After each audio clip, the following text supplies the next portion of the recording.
Hello, it's Wes Hall from WHUR. You know me, I usually host the Hang Suite, but today I've been blessed, and I say blessed for a very important reason because what's about to happen now is going to be a blessing for everybody involved. So let's get to it right now. The one and only Chrisette Michele. Hello. Thank you, sister, for blessing us today. Thank you. With your presence. Let's get right into it. Sure. There's an elephant in the room, and we're going to deal with it. Okay. But before we do that, we got to talk about this new single. Okay. Because it's called Strong Black Woman. Yeah. And I listened to the single. I enjoyed it. Matter of fact, I played it back twice just to really feel where you were coming from. And you have such a great voice, and Thank you you. know that. We can talk about that or not. Your choice, but you'll be surprised as to what I think sounds good. What? Yeah. Okay, well then if we're going to jump around like that, I want to know what was the last song, what was the first song you heard this morning? Or last song you heard today? Last song you heard just now? Today? Gosh, we've been moving since about 7 a.m. I haven't listened to any music today. Oh, wow. No. So what do you We know? were listening to talk radio on the way to where we were going earlier. Okay. So it's been very like, Even- what's happening yeah. on the news, what's in the political stream. Uh-huh. That's been my morning. Well, speaking of the political stream, you know that you've been in it. Yeah. And so where do you want to begin at this point in your journey with sharing? Because as an artist, you've had 5 different studio albums, you won a Grammy, you've got hits that we all know about, Be Okay, If I Have My Way. And the irony in those 2 song titles is how it relates to right now, you're going to be okay. And if you had your way, would you have redone or maybe not done your performance at the 2016 inauguration? Sure. So I definitely think it was a mistake. Okay. I mean, it's that simple, but not simple in that it's not easy for someone to absorb you saying that after what you put them through. Do you know? So when everything first happened and the day after the performance, I had just come off a 32-city tour, literally 2 days before the performance. I was in a different country. And so after the performance, I still had shows, do you know? And I still had to go back out in front of people. And I had heard about the media onslaught, but I know that I'm a very sensitive person, and trying to handle everyone's anger towards myself and towards 45 at the same time was too much for small me, human me. So I went out to perform without looking at what was going on as much as everyone else was, just so I could get through the shows. Because I knew that if I looked at what people were saying, I would be too scared to walk on the stage. And I was still petrified. So cut through those first few shows, sweaty palms, telling my background dancers, girl, if I fall, just pick me up and just tell them it's part of the show. Right. Cut through that. And finally to a moment where I took a look. And of course you can hear everything. I mean, I was in newspapers. People from Africa were calling me, people from China I was getting phone calls on my actual cell phone from around the world. Yeah, I had to change my number. So when I finally got a chance to really sit still and absorb it, I wasn't strong enough still. And so the pain was so deep. It wasn't deep because of the words like coon and the things like kill yourself. That wasn't really what the pain was. The pain was, you really hurt me. And I trusted you. It was personal. It was very personal. So how do you resolve people's feelings of, well, actually, I almost want to say it's a compliment in a sense that people have such a personal connection with you to even find that. It's more than a compliment, it's an honor and so let me backtrack a little bit. My career started maybe 12 years ago. And from the very beginning, I've done things like fly to Afghanistan and Iraq to perform for the troops, performed at the DNC 2008, 2012, Congressional Black Caucus for Obama's last speech at the White House when Obama was in office. So I'm a girl who goes to bat for our people. I've performed at HBCUs and done panels on how Black art affects culture from Harvard to Spelman. So this is who I am as a person who speaks up for us.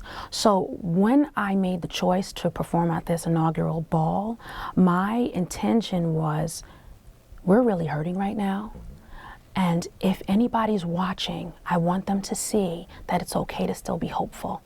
And so we chose a gospel song. Right. I backed up a gospel artist, and I thought that Christians would see, and they didn't. They were hurt. Yeah. They were offended.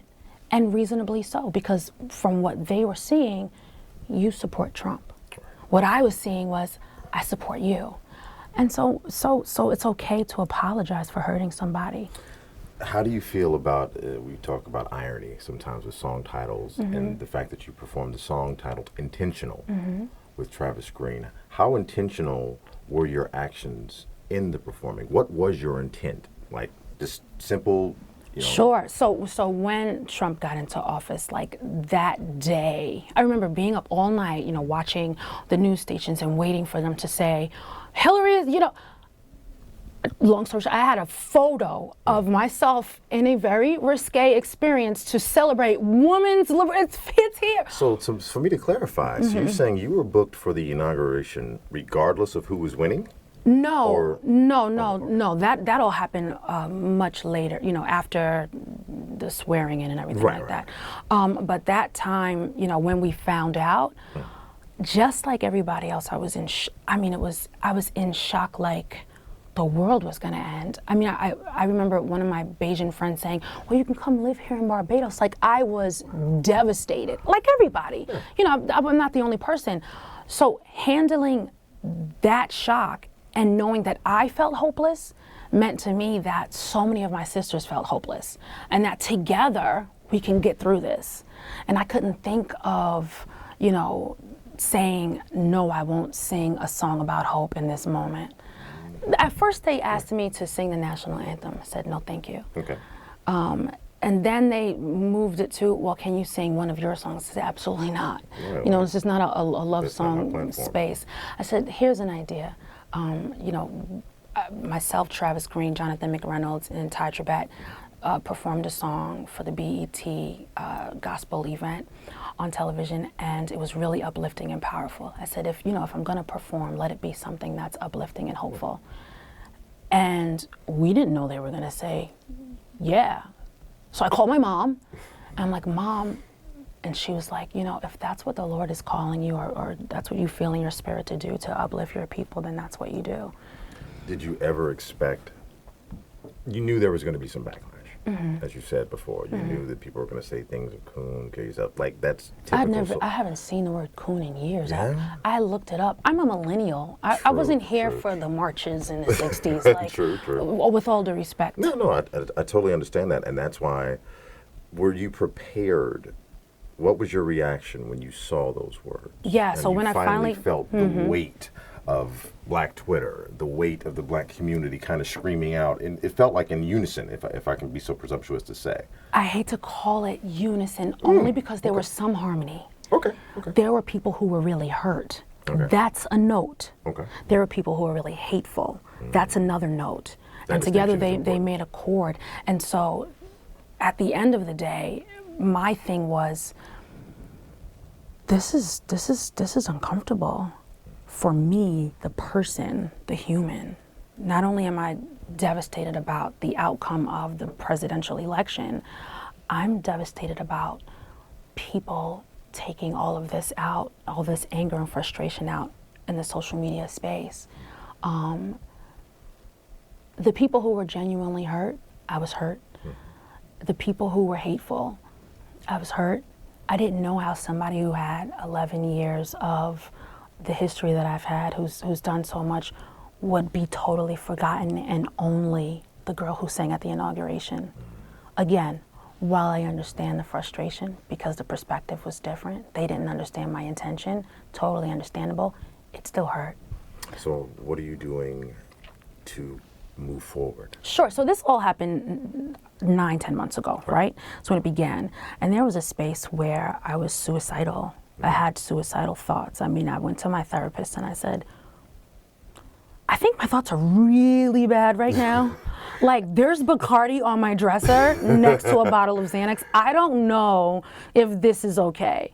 Well, it depends on which flavor of Bacardi. No, it doesn't. No, I'm just messing with I know, but it doesn't. No, it doesn't. And thank you for being candid with that, because mental health is something that I think a lot more people need to be able to discuss openly, because we never know. That's like, those are the wounds that are the hidden ones. Yeah. That you can, if I have a broken leg, you're like, oh, your leg's messed up. Okay, I can make this accommodation. But when you say mental issue, mental health, that's the thing that people can't see. So thank you for speaking out and being Well, honest if I didn't speak, my mother studied psychology, my dad studied sociology, so I have this house where everything you do has 3 letters: ADD, OCD, just any three, The alphabet just house. pick 3 letters. That's what you have. And so I'm used to that sort of attention to mental health. But when this happened, I was so embarrassed to call my therapist. I was so ashamed of, having to have another 3 letters. Do you know what I mean? Like, what is she going to say is wrong with me? I've had PCOS for, as long as I've had cysts on my ovaries, and I had ovary removed. High stress really bothers your PCOS in another kind of level, where you get these things called flare-ups. I've had to have planes land because I was in so much pain, then be rushed to the hospital. I mean, this has been on small news for back when that happened the first time. And so the amount of stress also caused me to have a miscarriage during this time. Sharing that as well. Yeah, so there's these suicidal thoughts, there's this miscarriage, there's being released from your distribution deal at Capitol, and there's real depression and anxiety. So dealing with it wasn't up for grabs yet. I was low. So how do you try to deal with it, with the power and the peril of social media? Because you can share, like you said, you share about the miscarriage, you share about the being dropped from the label in that regard.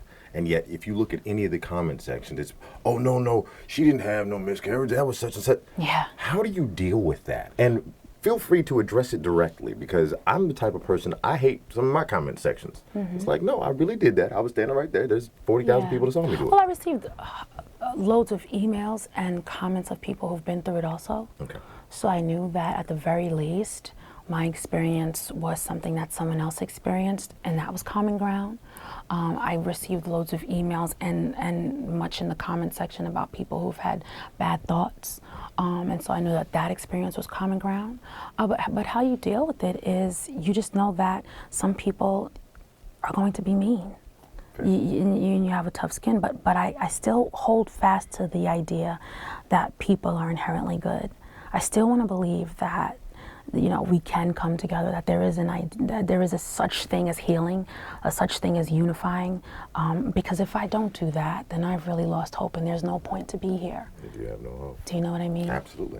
So looking at hope, I'm hoping you get back to the place that you were and beyond that, because back when I was in LA, I remember you come out to LA and do shows and whatnot. I'm like, yeah, I'm gonna go watch Chrisette Michele. You have a voice, you have a gift as a person. And with your personality, so before we did this interview, we talked about the fact that you're December 8th birthday, I'm December 14th. Sagittarians. Yeah. We're selective exhibitionists. We show you what we want you to see, but we're somewhat kind of, what's mine is mine. I've decided to do away with some of that. Ooh. Yeah. Yes, and detail. I think that a lot of this is about that. As a Sagittarius, a lot of times when you do something like go to Iraq and sing with the troops, or like Michelle Obama comes to your show, you don't publicize it. Right. That's just yours. It's like this is my moment. I love people. I want to hang out with people. Do you know what I mean? You don't need to put it out there. I think that part of the confusion is people, maybe they just don't know who I am.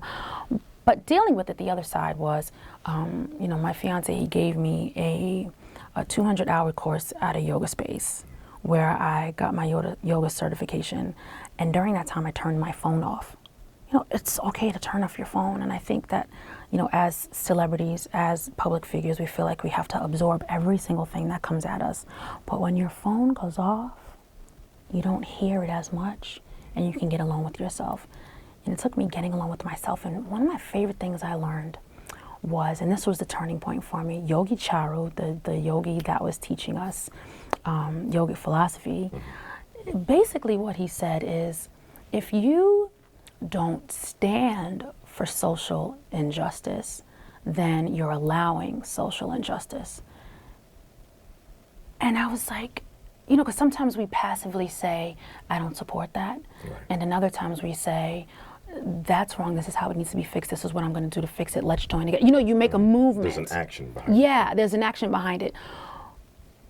And it let me know that there was going to be another chapter in my life where I would get to, first of all, see where people were hurting, right? So see what people were really actually factually going through. So say if you get this terrible message on Instagram and then you go back and you look at their page, right? And you see that they have a lot of time on their hands, or you see that there's no man in their life but there's 4 children, or you see that they're impoverished, or you take a look, and then you're able to be compassionate for people who are hurtful, because you realize that they're crying out because they're broken. Right. So why would I stay broken if it's my job to heal?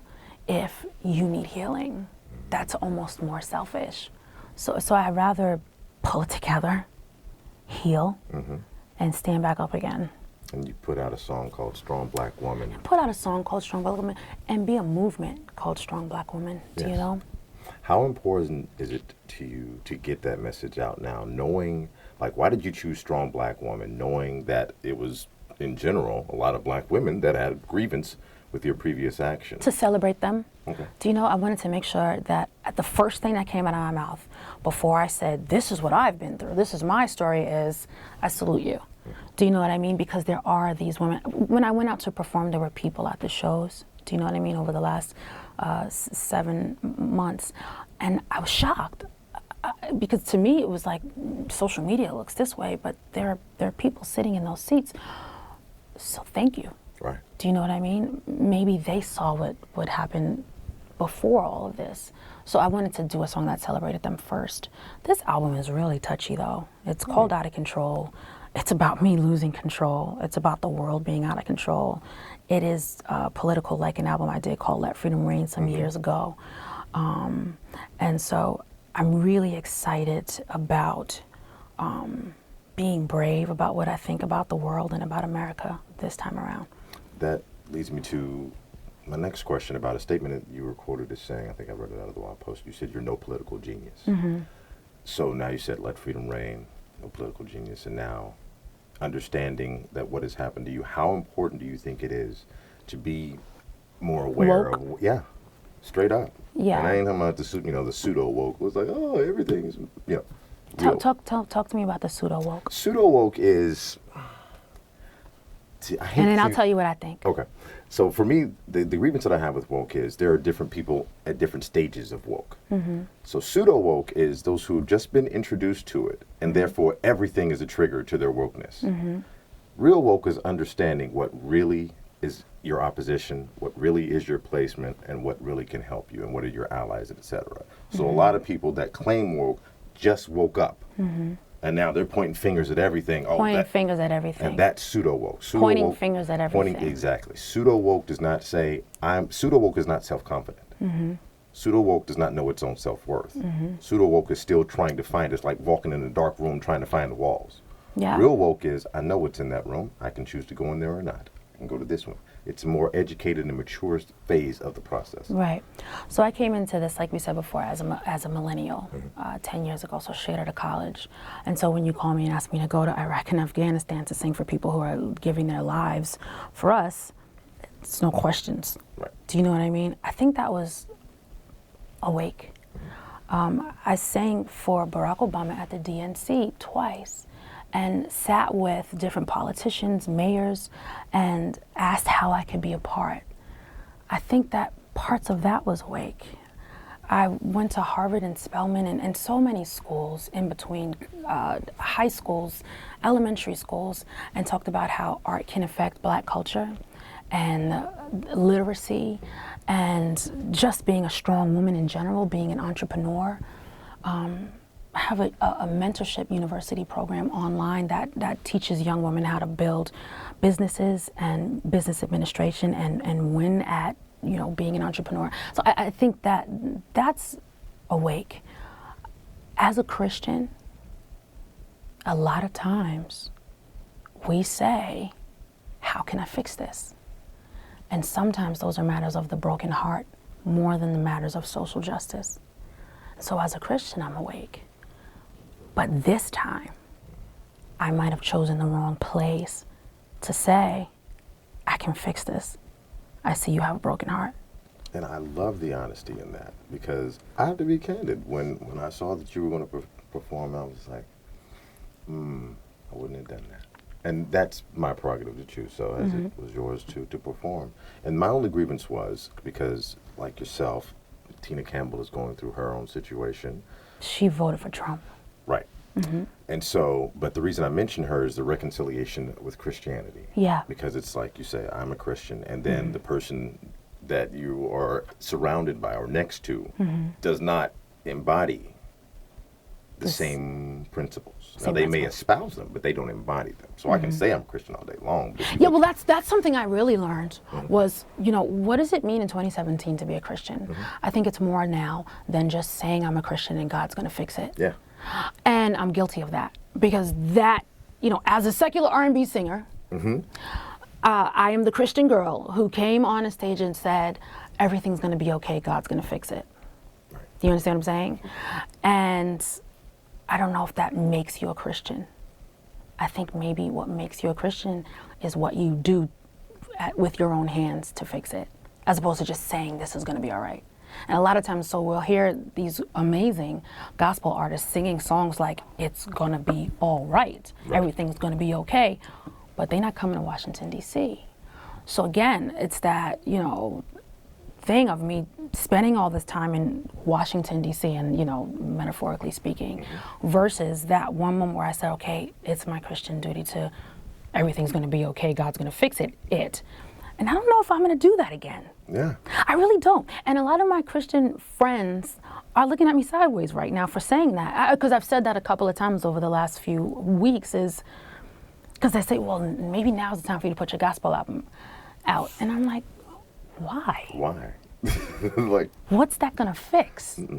Now it's time for me to, you know, take a stand and start a movement and not be afraid of the repercussions. I've talked about a lot of things and I've been supportive of a lot of things. I've sat on panels and you know, upped education on a lot of things. And there needs to be more of that. And I need to be okay with that space. If that takes away from me as a singer, that's okay. That's the brave part, is being able to step beyond yourself and understanding the impact that you do have.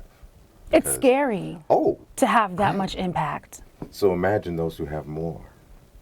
Imagine those who have less. Exactly. And here's the deal with when you have less, you're looking at someone who has more and saying, why aren't you saying what we're saying? And, you know, while I always wanted to be saying what we were saying, I've never been able to put my finger on the Christian message in a song. Well, maybe one day you might be able to do that. I mean, this isn't a... I think it's something that you do physically with your actions. That's what I wanted to hear from you. Personally, that's what I wanted to hear from you. Because we've all made mistakes in our lives. Oh my God. We make many of them. This was a mistake times... Look. Times what? I'm going to just go ahead and keep it real. What were you thinking? I know what you was thinking, but I have to say these things to get it off my chest. Okay. What were you thinking? Well, I would rather you say that on Instagram than say kill yourself. Oh, of course. But that requires maturity. Remember, we talked about the process. A lot of people haven't gone down that process to understand that you're still a human being. They see the artist, they see the name. Oh, she's good, she's got... You're a person. You've made mistakes. The only difference between your mistakes and mine, more people saw yours. Yeah.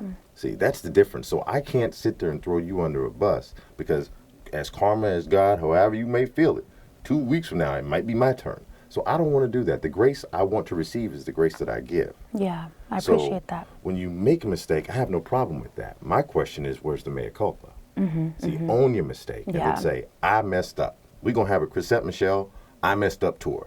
Traveling starting in D.C. We're going to go to L.A. It's the I Messed Up tour. And we're going to double back and be open and candid. And I think one of the things that's most admirable about our people, and I love us to death for this reason, we like to forgive. Really? We do. It takes time. Thank you for letting me know. No, we love to forgive. I wasn't sure. Look at where we are right now. I mean like each other. Well, it takes time. It takes time. But the first thing that has to happen is the mea culpa. Like you can't say, don't cry over spilled milk. No, I'm going to cry over spilled milk. Well, we're going to admit that the milk is spilled, you, and then we're going to clean it up. Having a moment to apologize is healing for me, too. Yes. Do you know? So I wasn't, or I'm not necessarily doing it so that everybody can say, poor Chrissy. Right. It's more so, because gosh, I sure did hurt a lot of people. And I want to admit that, to let it go. Thank you. Yeah. The power of forgiveness, it forgives the forgiver, not the forgivee. And that's the thing. Once you're able to forgive yourself, you can move beyond it. I'm more than certain this phase will pass. This season will pass, and we'll be able to look back and say, I made it through. That's what all my aunts are texting me. So They all telling me I'm that. auntie now. I'm glad I'm telling the Chrisette Michele auntie. Yes. Don't ever call me that. I swear. I promise. No, yeah, all my aunties are saying that. But that's right now. real. You're gonna be fine. You're gonna be fine. So let's talk about this single again. Sure. What? Oh, first of all, I love your art. Oh, thank you. I love your art. How Thank many you. pieces do you have? It's just my entire The entire arm left and, sleeve. quite a yes. large capacity of my legs and my back. I'm like my legs, my back, my feet, my neck. Everything. A lot of tattoos. A lot of tattoos. Yeah. Well, let's talk about Strong Black Woman again. What do you want people to hear beyond the lyrics? Because as an artist, as a poetess, you are a singer, a songwriter, so you don't just write what's on the page, you write between the lines. What do you want to be heard from Strong Black Woman? I want them to know that I'm talking to them. Do you know, I want the strong Black woman. I think Black women are these great overcomers who just push through. Do you know what I mean? Yes. And I just want to call them by their name and say, you know, I hear you.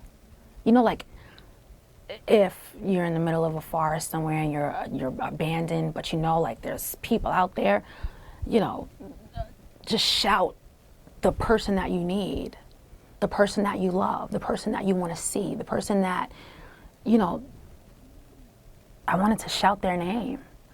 And at first I wasn't going to do that. At first I was going to say, wow, this is really hard, and put out a song about that.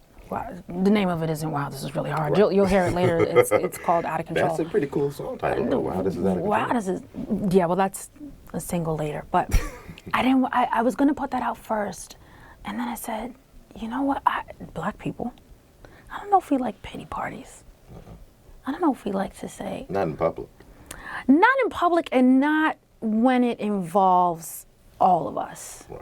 You know, like people feel like their lives are at stake with what's going on in politics right now. So you don't get to F it up for us, per se, and then come out and say, oh, I'm having such a hard time. Well, see, that provokes the thought of, so if you're out in the front, you're out in the front line of what is now the problem, we'll just call it that. So what about transitioning to being on the front line of the resistance to that? So it's like, hey, I was on the stage for that. That was a mistake. Now I'm going to hop on stage and let y'all know that was a mistake and this is how I feel and I'm on your side. Has that thought crossed your mind in that regard? Yeah, I mean, this is a life experience, so I'm going to learn some lessons over the next few months, and I'm expecting God to be like, so do this next, because I have no idea. I just know what's true to me, and I know that my intention was to heal, and it went on deaf ears. It was the wrong way to say we're going to be all right, and for that I apologized. Do you know what I mean? That's all that I can do. I've always been a mini activist. Do you know what I mean? That's just my swag. I like to say, you're not allowed to say that. Yo, sad. You know? You're such a sad. So, I mean, we soapbox kids. That's what we do. It's just, and then you know, a preacher's kids type lifestyle. So you know, that's always been who I am. This moment is a defining moment, and people may choose to define me by this moment. But I choose to be greater than this experience, to become stronger from this experience, and to do what I was doing before much better than I was doing it before.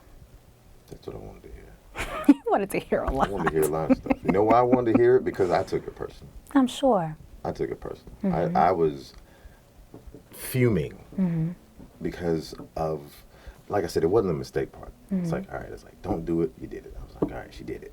It was the stuff after. I was like, no, don't say that. That ain't. And I wanted to like call you, tweet something like, let me advise you on that. I wish you did. Yo, I promise you. And I promise I wish you did. Because I got like tweets like, I'll pay you not to perform. Right. Well, you have my phone number. Right. Let's talk about it. Let's talk. And that's the thing is, we as listeners, as radio personalities, TV personalities, we all have to make sure we understand each other's humanity. So I'm glad that you said, I wish you would have. You know how many people would not have said that? Oh, I did a radio interview a little while ago, and she was like, "Girlfriend, let's have a sister moment." She told me off and then kissed me after. My thing and I is, said, "Thank you." Right, but we have to be able to keep it real with you. Yeah. I'm like, I don't see Chrisette Michele the singer. That's what your trade is. I see Chrisette Michele the person. That's who I care about. Because whether you sing another song, whether you perform on another stage, you're still a person, and that is where your value with me lies. So thank you for bringing the person in here. And I hope that more people listen to this interview, listen to your song, and understanding that you have done what I asked you to do. You came to the table, you said you're sorry, and not only did you do that, you took account for your previous actions and have laid out the groundwork for what's coming. And that's all I can ask for. Most people, when they do something wrong, they go hide in the corner and don't nobody hear from them until 5 or 10 years later, and it's like, y'all didn't see me do that. No. Wow. Yeah, no, you're right. I'll be honest. I'm a studier. I'm a reader. You know, I've read a crap load of books over the last few months. And one thing I've been looking at is, what do people do in the public eye when they make a mistake? If they're sorry, right. If they want to apologize, how do they go about it? And for a while, I kept calling my mom and said, "Mom, I want to say I'm sorry, but I don't have a place to say it. You know, I don't have a place. You know, you can go on Twitter and be like, I'm sorry, right. But it's Twitter, you know? And while, you know, it tends to be used for very serious political things, I don't know that it should be. But I'm so grateful for this moment that I get to share face to face with real people who can hear what I'm saying and know the experience that we shared as a people, the experience where we felt betrayed by each other as a people, where we both broke as a people, and now it's time for healing as a people. It's time to heal. Yeah, I think so. Let's heal. Yeah. Cheers to healing. Cheers to you with Chill and Heal with Chrisette Michele. Namaste. Yes.